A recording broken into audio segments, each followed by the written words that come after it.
Cool.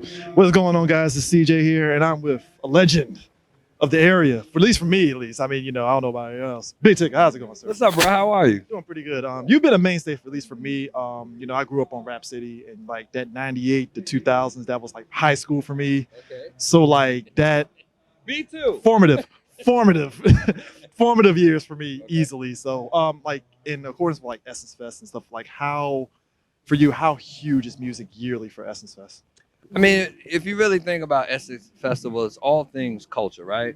It's all things black people, black and brown people. But what the focal point is always the music. People come from all over the place to see these amazing performances by their favorite artists. And then throughout the entire weekend, they turn up to that music, or they chill out to that music, or they learn something to that music. So the music has always been a focal point in most people's lives, but Essence Festival just really puts it on Front Street. So how have you been joining Essence Fest? I mean, how long have you been going to Essence Fest for? I've only been officially once. Once. Unofficially. Unofficially. I mean, I've been about 7, 8, 9, 10, 50, 11 times. I mean, that makes sense. Yeah, those are sometimes it's fun to go unofficially. Actually, it's really fun to go unofficially. I mean, being who you are, I gotta imagine unofficially you still get kind of like spotted. It's still a thing.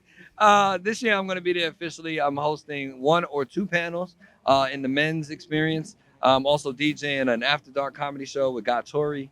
So I'll be in and out. I'll be moving and shaking, hanging out, doing what I'm supposed to do. But it's fun to be a part of such a big event focused on our culture. Do you feel, just as you being a musician and being in the music industry, do you feel it's a tough feat to kind of like top every year or musical acts just in terms of how they go for the lineups? I mean, I don't know how they do it. I mean, but when you say Janet, when you start saying people in one name, you're like Janet, Maxwell. Yeah. Like when you start saying them type of Beyonce, Yeah. like you get those type of caliber people, you might have to run them back a couple times because they ain't but so many of them. Yeah. But I think it's amazing how they continue to pull off such an epic lineup that not only speaks to people, but also excites them. Yeah. I mean, just lastly, like for you, these road to Essence festivals, do you see it as being like a huge mainstay going forward in terms of, for people that maybe they can't make New Orleans, but they kind of can get a taste of it? Do you see that being kind of a big thing going forward? I hope so, and I hope I'm hosting all of them. Sorry. I mean, you got to plug yourself in there. I think it's cool. Everybody's pocket's different. Yeah. If you can't make it to the festival, this is bringing a slice of the festival to you.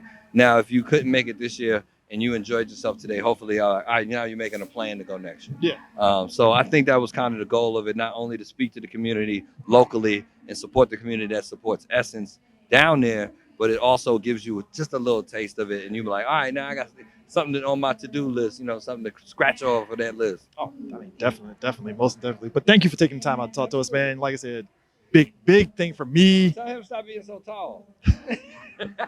Big thing for me. That's all I'm saying. You meet somebody that you listen to on the radio and you've seen. It's been great. So I appreciate you taking the time out, man.